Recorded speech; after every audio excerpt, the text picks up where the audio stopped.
Show of bipartisan support, Florida lawmakers have passed a bill aimed at making amusement rides and attractions safer across our state. The Tyree Sampson Act is named for the 14-year-old boy who fell to his death from an International Drive drop tower ride last year.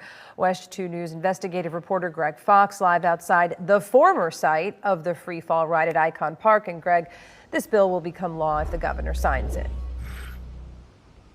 That's right. The governor is expected to sign this probably within the next few weeks. And if he does, this will become the new law in Florida beginning in July 1st. Now, all of this comes about 13 months after they tore down after the accident itself. And of course, that led to, in March, the tearing down of the ride. Of course, killed was 14-year-old Tyree Sampson, falling to his death from the free fall, which again happened right here in front of Icon Park. Following unanimous approval in the state Senate, the Florida House took up the bill, SB 902, just a short while ago this morning. It delivers sweeping changes to ride safety that will be enforced under the Florida Department of Agriculture and Consumer Services. In particular, the state is addressing failings by the ride owner and employees uncovered by the Department of Investigation.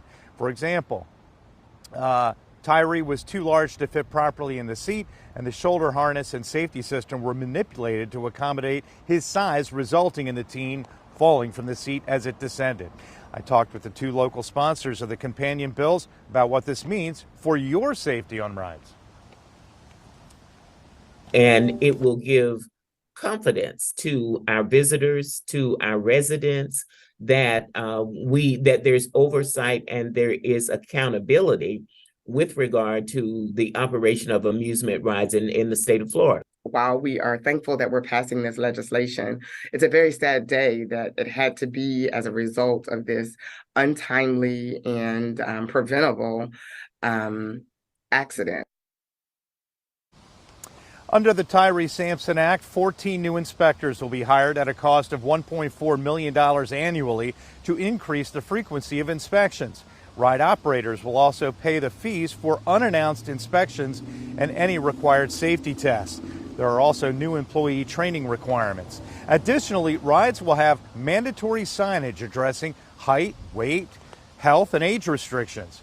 Ride operators will have to report all injuries that result in hospital or clinic visits, and any ride safety adjustments made after a ride is certified must be reported to the state.